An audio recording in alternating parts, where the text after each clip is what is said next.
Hi everyone. So for this last video, I decided to put it into Edpuzzle so we can talk about a couple of things. I don't want you to miss out on these videos and some of the important information. So just fill out the questions as we go along. So when I left you in the last video, I asked you to pretend like you're the computer, run this program and figure out what the end result is going to be. So remember your 3 command references.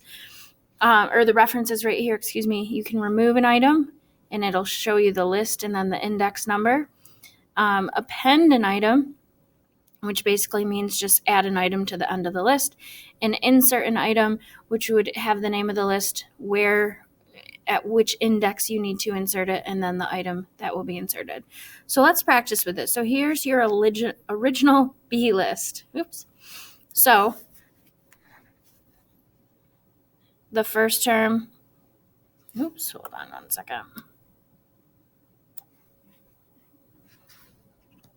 So our first term is 2. I'm just going to leave the quotes off for now.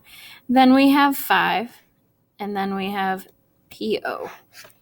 All right, so remember with each index, you start with 0, then 1, then 2. All right, so that's line 0, 0. Line 0, 1, append item, remember, means to add an item to the end of the list. So let's look at how this is written. So this is the list, and then it's saying list and then item that's in the second place plus a TA plus the item that's in spot 0, index 0. Looks kind of funky, but basically when you append an item, you're going to put that item at the end of your list. This is telling us what to write there. So let's see if you figured it out. Basically, at the end of our B list, which is the name of our list, in a new spot, so that would be index 3, we're going to put whatever's in spot 2 right now, so PO,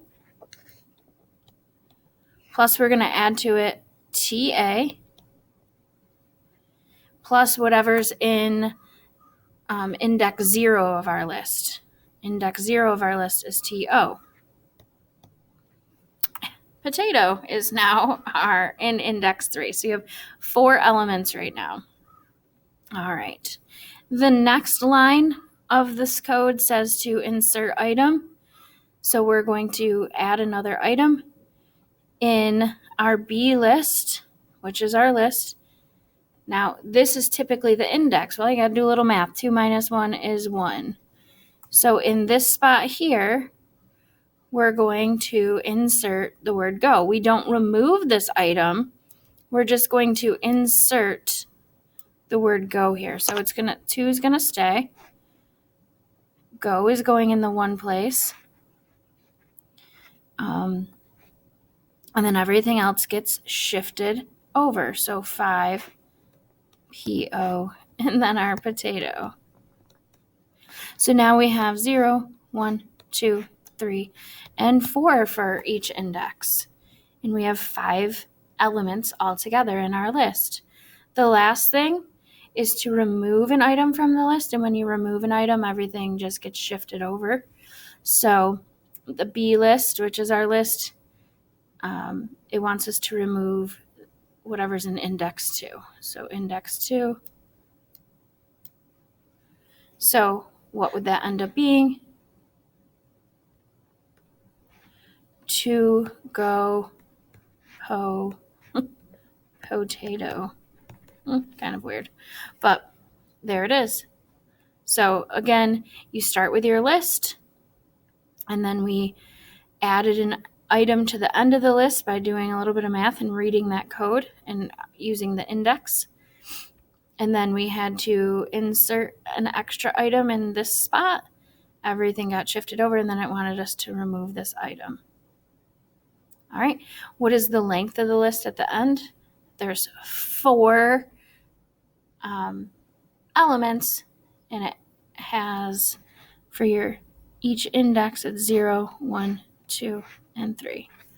All right, so that's what you should have created with your baggies. I'm going to pause it and do that with mine, so that way you don't have to sit and watch me copy and paste and drag. and I'll come back to it. Okay, and here you have it. So you have the name of our list, the B list. Again, what type of lettering is this? Camelback.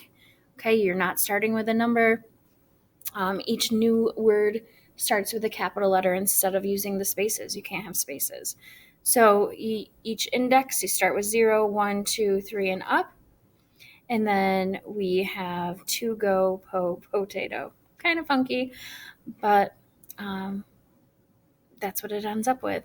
So I know that it's not on here, but your next assignment for this week, I want you to create, and I'm going to add another assignment separately.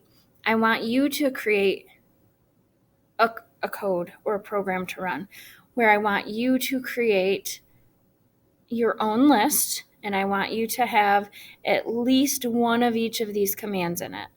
All right, so you're going to want to figure out what you want it to do. You're going to need to append it, remove something, and insert something.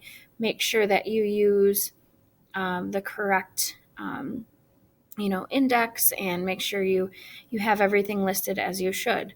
All right, this is the type of thing that you're going to see on a computer. Right now we're just doing it unplugged.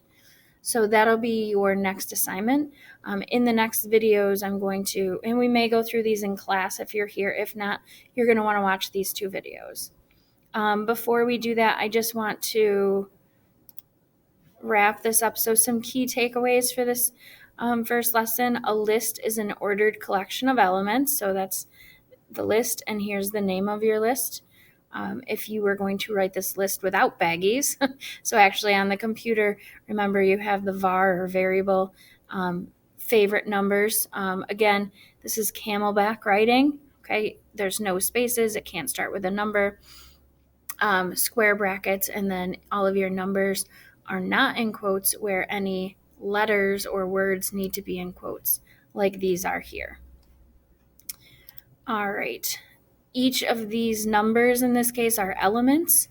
An element is an individual value in a list that's assigned a unique index. Remember, each index starts with 0 and goes up from there. An index is a common method for referencing the element. So rather than, when we, instead of saying, look at element, 3, you would just have index 2 there. All right. The length of a list is how many elements it contains. Lists can grow or shrink as elements are added or removed in those 3 ways that we talked about. Lists are an example of data abstraction. They allow us to name and program with large collections of information while ignoring the low-level details of how the data is stored, organized, etc. These programs are easier to develop and maintain. So we're going to be working a lot more with those this unit. Okay, like I said, just make sure that you, for the next assignment, that you create your own list. And again, you're going to have one of each of these 3 commands. At a minimum, you can make it longer if you want. Okay? But yeah, so if you have any questions, let me know. I'm happy to help. Have a great day.